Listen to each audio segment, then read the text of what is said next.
Good morning, everybody. I'd like to start by thanking the World Wildlife Fund for their kind invitation today and to congratulate them on the launch of their corporate renewable energy initiative. We are, as everybody knows, in the midst of an enormous crisis, the COVID-19 crisis, and we are already very correctly beginning to talk about recovery from that crisis. And we are already beginning to tell ourselves that it makes no sense to follow the recipe that includes concepts like back to business as in the past. In fact, personally, I think when we talk about recovery from the crisis, of anything that includes the concept of going back, we are making a mistake. If we go back in our recovery from COVID-19, we are on the wrong path. We are on a path to another disaster which will be considerably bigger than COVID-19. So to ensure that we get on the right path, that we are not going back, but that we are going forward, it's going to take an effort of international cooperation like nothing we've seen before. We're telling ourselves now that we are in an unprecedented situation, and we've seen governments mobilize resources to tackle COVID-19 and its effects in a way that has no parallel in recent memory. We now need to summon up a similar degree of determination to stop the slide into an unsustainable future. So I'm here today to speak as a representative of just one government among many around the world who are absorbing this very important lesson that we have to go forward, not backwards, and that we have to focus on the crisis of climate change with the same understanding of the immense damage that this can do to our societies and our communities, with the same understanding that we have shown in our responses to the coronavirus and its impacts on our world. I'm also speaking as the country which has accepted the responsibility of hosting the 26th Conference of the Parties of the UN Framework Convention on Climate Change next November in Glasgow in the UK, which I will refer to as COP26. People will know what I'm referring to there. And I also speak as a representative of a country which has for many years been putting climate change and climate action at the top of its political agenda, whichever government has been in power over those years. And I don't want to offer you a detailed history of UK climate policy, but I do want to flag up one or two key milestones. And the first of those is the Climate Change Act, where we decided in the UK that it was not sufficient simply to set an agenda. What we had to do was to set that agenda as a matter of law, to make it no longer a matter purely of choice, but to make it a matter of legal and binding commitment.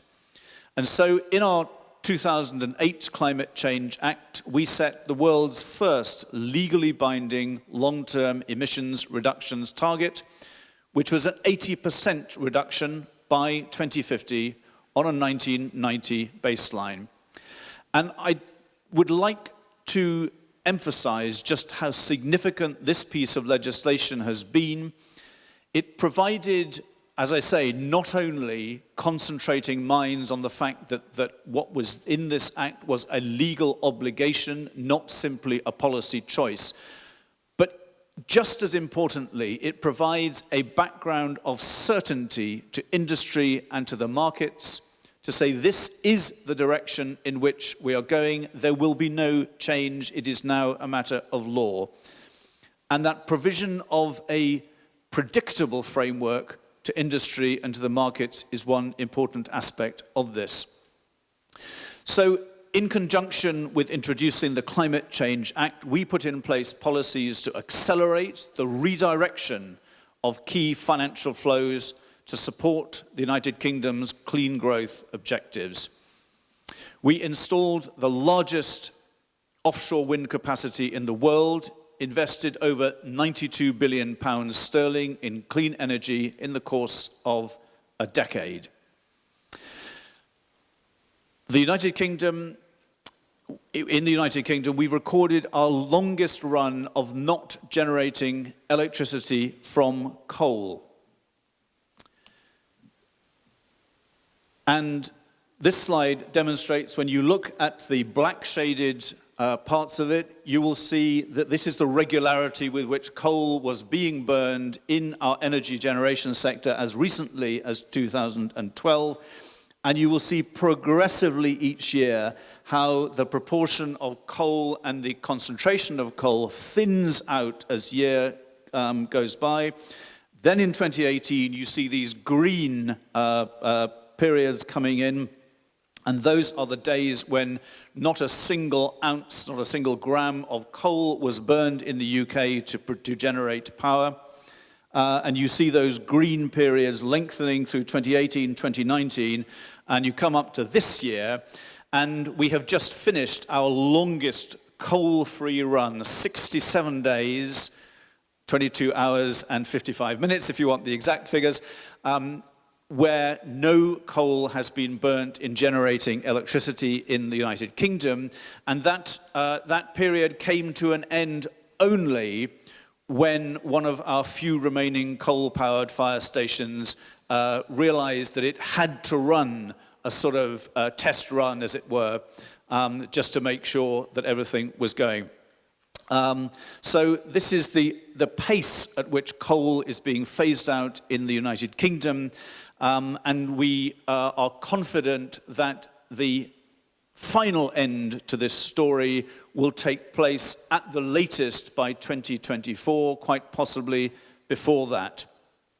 Now, across this period, what have we been doing in terms of changing our methods of power generation? Over the same period that we're looking at here, wind power has accounted for 16% of our power generation and solar 9%, so those shares have gone shooting up. And against this background, from a 1990 baseline, we reduced emissions by 42%, while growing our economy by 72%. And so we've shown also that amongst all the challenges that we face in this energy transition, the causes for worry about whether this would impact negatively on the economy, that is not a cause for worry, as we have shown. You can accelerate this transition and grow your economy at the same time. Now, in 2019, we added an important amendment to the 2008 Climate Act, and we became the first major economy to legislate for a 2050 net zero target. And we did this for a number of reasons. I'm not going to go in great detail into the basic science of climate change. I think all of the audience here will understand this. But just to say that our conviction in pressing ahead with these pieces of legislation was based on, one, obviously, a total conviction that what the science was telling us, that the disastrous effects that lie ahead of us if we do not do something about emissions, was telling us the truth, and it was telling us an unavoidable truth. And the evidence, very quickly, is here in this demonstration. There was a time when these sort of fluctuations in emissions was taken as a view that says over large periods of time, basically, you can't establish a trend that there's a connection between emissions and temperature rise. And yet, when you see right at the end how in our own modern era, how the trend goes absolutely shooting up, there is no denying that this demonstrates the crisis situation that we are in. Secondly, we continued to legislate on climate change because we were convinced that action cannot be postponed. If we do not take action, these trends are going to become uncontrollable. And that brings us into the basic, you'll have seen similar presentations like this, the basic point that the greater the distance by which we fail actually to get a grip on this trend of rising temperatures, it will not just lead us into worse consequences, those consequences themselves will multiply extraordinarily according to by how much we miss the actual target. So you've got some extremely frightening scenarios out there, even at these levels anywhere above 2 degrees centigrade. But you've also got scenarios which tell you that things will be considerably worse, even if all we do is to pitch our achievements somewhere between 1.5 degrees Celsius and 2 degrees Celsius. So our second conviction is that this is something that will spin out of control unless we act now, that the impacts will multiply, that the greater the rise in temperatures, the greater the frequency of extreme climate events, and even, as I say, between 1.5 and 2 degrees Celsius. For example, at 1.5, 14% of the world's population will be exposed to extreme heat. At 2 degrees rise, 37%. So you see that even in that difference, there are very concrete differences and in the severity of the effects that we expect. Thirdly, our third conviction is that we recognize that continuing on some of the unrestrained trends here is not only going to bring severe crisis to our planet, but that this crisis will act in a way that exacerbates economic and social inequalities, and in doing so will raise conflict risks and add another potential huge and unsustainable cost to what we envisage happens coming down the line as we move further into the 21st century.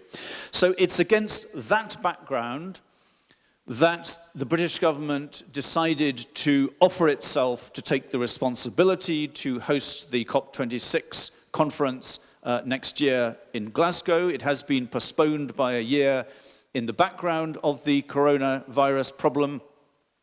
I will not spend a lot of time reminding you of the history of the UN Framework Convention on Climate Change, so we'll fast forward to 2015 and the Paris Agreement, and the point at which, in the context of that agreement, countries were asked to come up with nationally determined contributions. So contributions to what exactly? Contributions to limiting the increase, to limiting emissions in the future, and a progressive commitment to continuing to bring these emissions down. So one of the key objectives of COP26 next year will be to see that all developed nations follow the example that's already out there set by the United Kingdom and many other countries so far, and coming to Glasgow with revisions to their nationally determined contributions and ready to deliver on commitments to increase ambition in their 2030 emissions reductions targets. We welcome the signs that in Korea, decision makers recognize that the current business as usual targets set by Korea will not be sufficient to meet the objectives of the Paris Agreement. The current nationally determined contribution in Korea is a 37% reduction by 2030 against a business as usual target.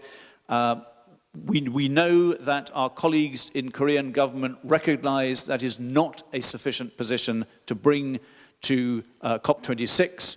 We know they are looking hard at revising these targets.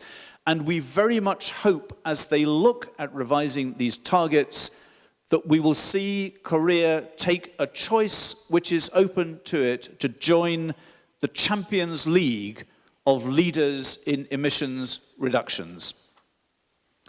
Now, in order to meet the goals of the Paris Agreement, there are a great many practical decisions that we need to make, and many of these are going to relate, obviously, actually to the way in which our countries produce emissions. And here I want to say a few special words about coal, because coal is the single largest contributor to CO2 emissions that warm our planet.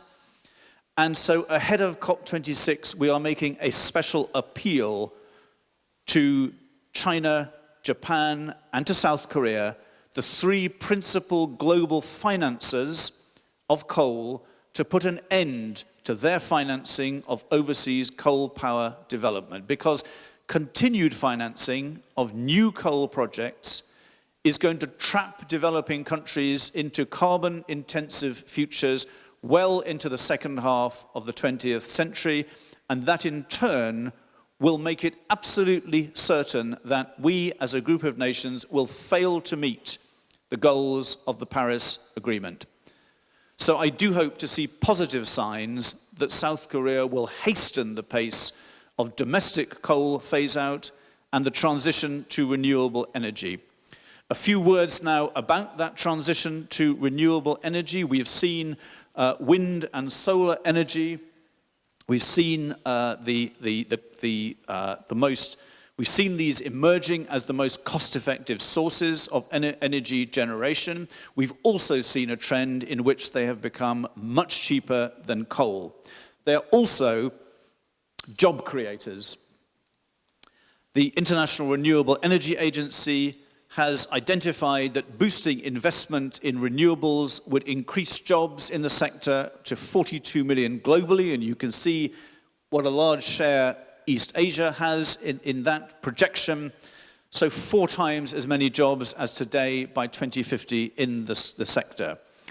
And a swifter transition from coal to renewables will also hugely reduce the level of PM2.5 particles, which are, let's remind ourselves, that particular source of air pollution is killing up to 7 million people globally every year.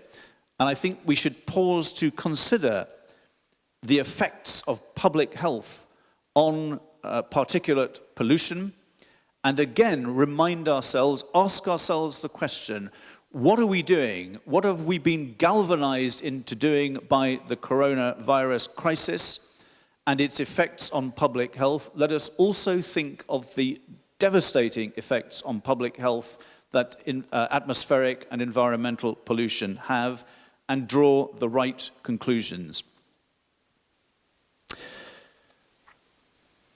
So there is no doubt about it that change is on the agenda in Korea. For example, the commitments in the Minju Party manifesto on a Green New Deal and net zero emissions by 2050 provide a solid base for Korea to realize its potential to lead the green recovery in East Asia. But leadership here is not just or even primarily a matter of national prestige. It's about ensuring that our economies are ready to meet the challenges that we will certainly face in the immediate days to come. So as we plan this recovery, once again, we must invest in the technologies of the future, not in the technologies of the past. And it would be a grave mistake to believe that the fossil fuels that powered our economic growth in the 20th century will play the same role in the 21st. So I very much encourage Korean cities, provinces, and the national government to follow the lead of Chungcheongnam-do, whose governor is here on this slide, and to join 100 other nations, cities, provinces and corporates in joining the Powering Past Coal Alliance. Now, the global shutdown caused by the COVID-19 pandemic has led to an approximately 10% drop in global emissions in the first half of 2020. Hooray, you might say.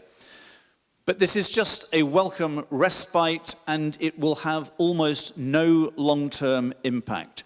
So in order to ensure that the COVID-19 sort of slowdown in that sense is really climate friendly, we have to take further action to make it so.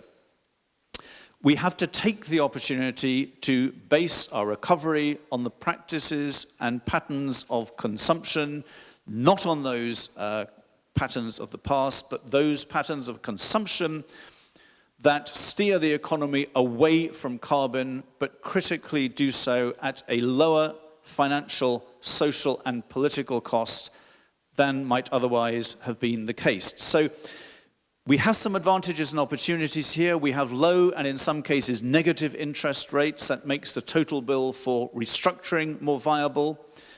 We know that investment in climate infrastructure will boost growth and create jobs. And in many cases, on this job creation agenda and on this progressive new agenda, I'm glad to say that some of the most urgent and effective impetus for change is coming from business and the private sector. We've seen one example of this, if I think I will race on a little bit. We've seen one example of this very recently, just last week, having started the year by making its own net zero 2050 announcement, one of the biggest, one of the companies that's made its name as a classic fossil fuel exploration and production company, looking at the long-term implications of prolonging the 20th century recipe for success, realizing that this cannot be done in the 21st century. So you have a company like BP saying that they need sweeping plans to transition their operations and business model. Last week, making a further announcement, as you see here, confirming to investors that the company would slash up to $17.5 billion off the value of its oil and gas assets. And looking at the factors that drove BP to make this decision, I think we see a lot of very important pointers for what is going to guide further decisions in the future. Firstly, COVID-19 had accelerated the realization that the long-term investment price assumptions for oil and gas were too optimistic. Second, there's a realization that the time where demand for oil has peaked may well have come further forward. Thirdly, an anticipation that the carbon price by 2030 is going to be significantly higher than forecast. And finally, the recognition that here is a company sitting on assets which will simply, in a very short period of time, be uneconomic to develop. So it's the so-called stranded asset problem. And I'm absolutely sure that companies like BP, that this episode, they will not be the last to be looking ahead and moving early rather than risk being left behind as a new future takes shape. Now, at the same time, we're seeing a very important role played by central banks. Central banks across the world are looking at the impacts of climate change and the impacts of climate-damaging technologies, and looking at those impacts on the health of our economies. And in this context, many of you will be familiar with the Network for Greening the Financial System, currently consisting of 66 members, including the Bank of England and the Bank of Korea.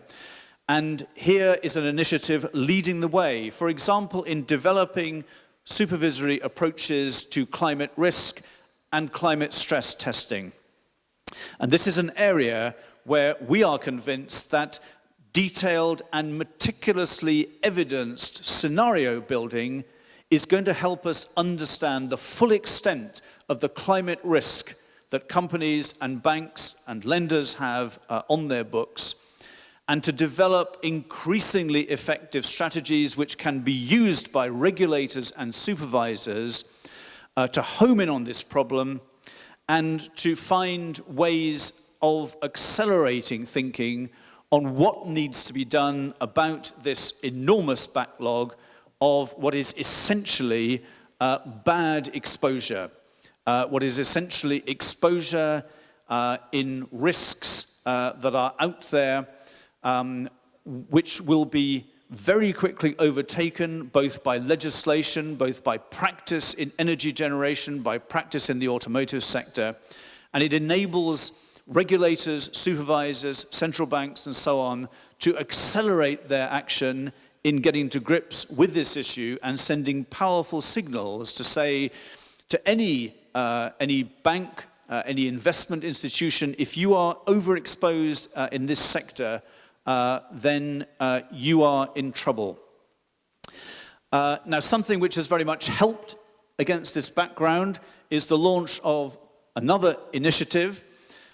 This is something which was launched under the auspices of the Financial Stability Board, the Task Force on Climate-Related Financial Disclosures. And this has become a very powerful aid to global capital allocators who are increasingly putting a higher premium on effective risk management in the companies in which they invest. In Sweden and France, disclosure according to the practices of TCFD is already mandatory. And in the UK, we are also now consulting on whether to make it mandatory for companies listed on the London Stock Exchange or who are major asset owners in the UK. And for example, in Canada, the government there has taken the decision that any bailouts that they are offering in the context of COVID-19 responses, that they will be dependent on companies actually coming up and committing to these disciplines and procedures of disclosure in the context of the Task Force on Climate-Related Financial Disclosures. So,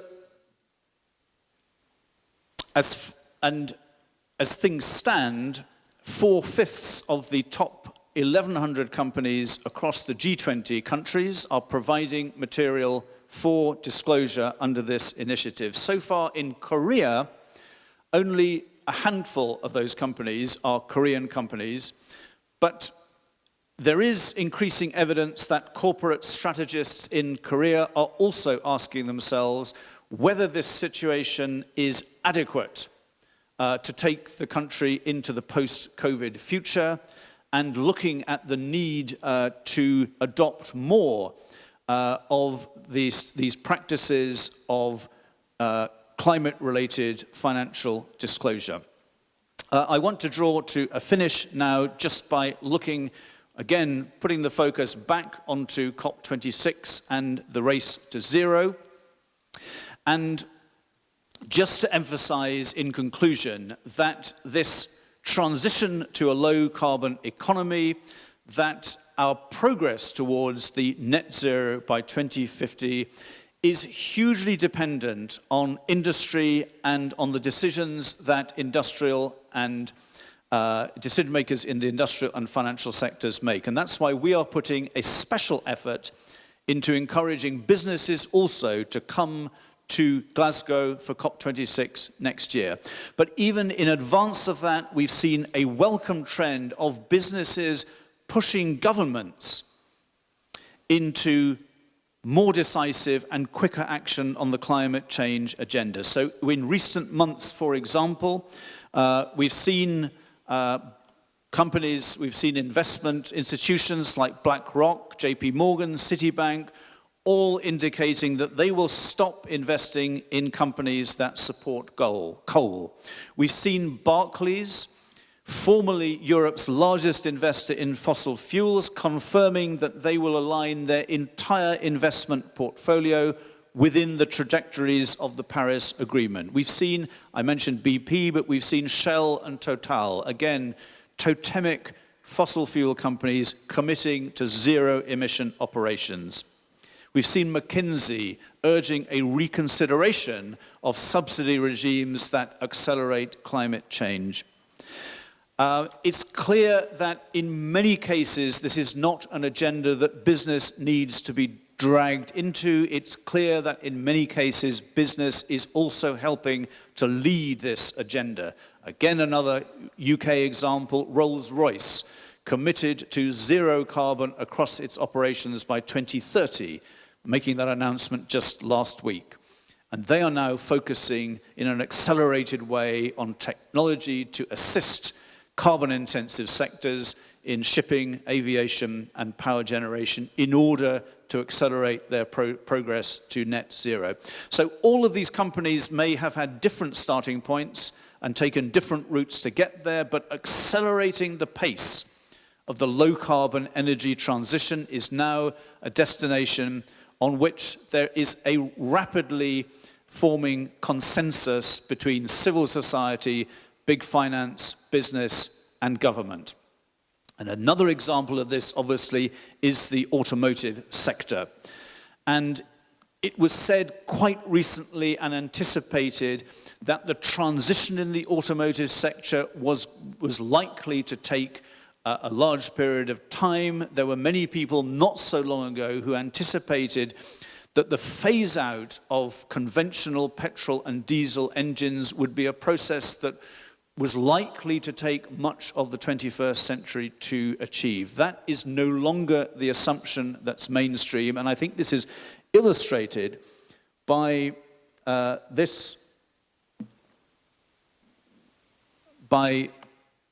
these projections, where the anticipation that the analysis of Bloomberg New Energy Financier of how long it's going to take for demand for electric vehicles to pick up, that this expectation changes, that you have an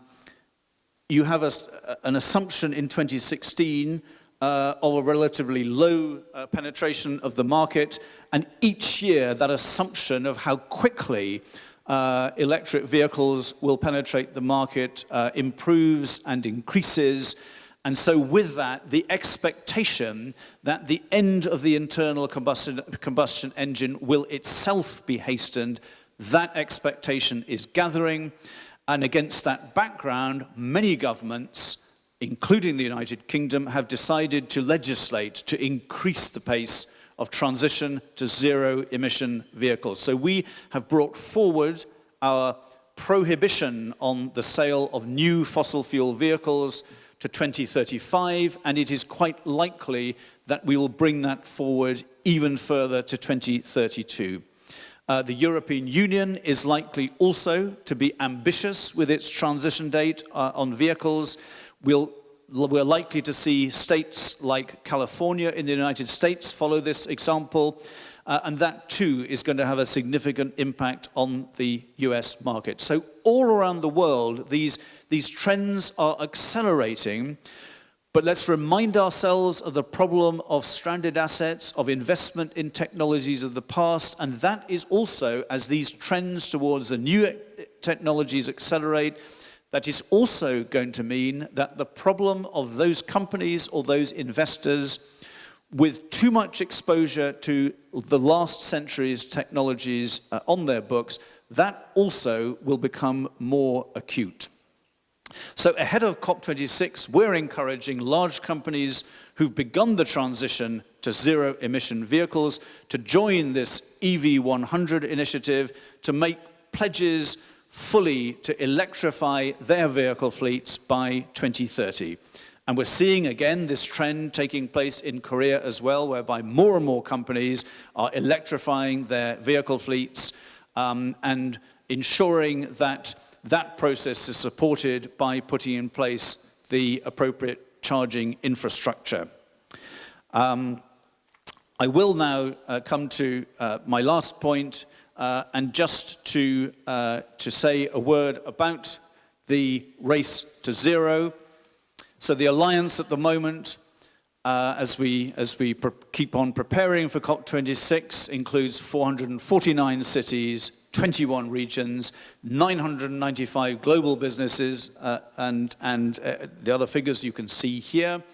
And this alliance now accounts for more than 50% of global GDP. So again, a reflection that the welcome trend that we see is that this is not any longer a sort of nice-to-have kind of policy. It's a strategy which more and more institutions are committing themselves to. And as a part of a program of activism as we prepare for COP26, our embassy here in Seoul will be working to support the race to zero, working with cities, universities, and Korea's biggest businesses to do what we can to accelerate this trend in raising ambition, in bringing forward the targets. And as we endeavor to support, to build support in Korea for the race to zero, we'd very much encourage any companies wishing to add their voice to the cause to be in touch with our embassy. So in conclusion, I think there is a real opportunity for Korea to lead the way. The Green New Deal proposed in the Minju Party manifesto is one way of showing how you can turn this from concept into reality, of showing how action can be taken to stimulate low-carbon sectors in the future and to ensure that the recovery from COVID-19 is sound, sustainable, and inclusive. We are convinced that COP26 can be the moment where we confirm that across the globe we've made the right decisions about climate change, and those decisions, if we do not take them, or indeed if we postpone them, once again we are choosing the path that goes backwards, and in going backwards it goes to disaster. We have the opportunity to make the right decision here. Let's make it. Thank you very much for your attention.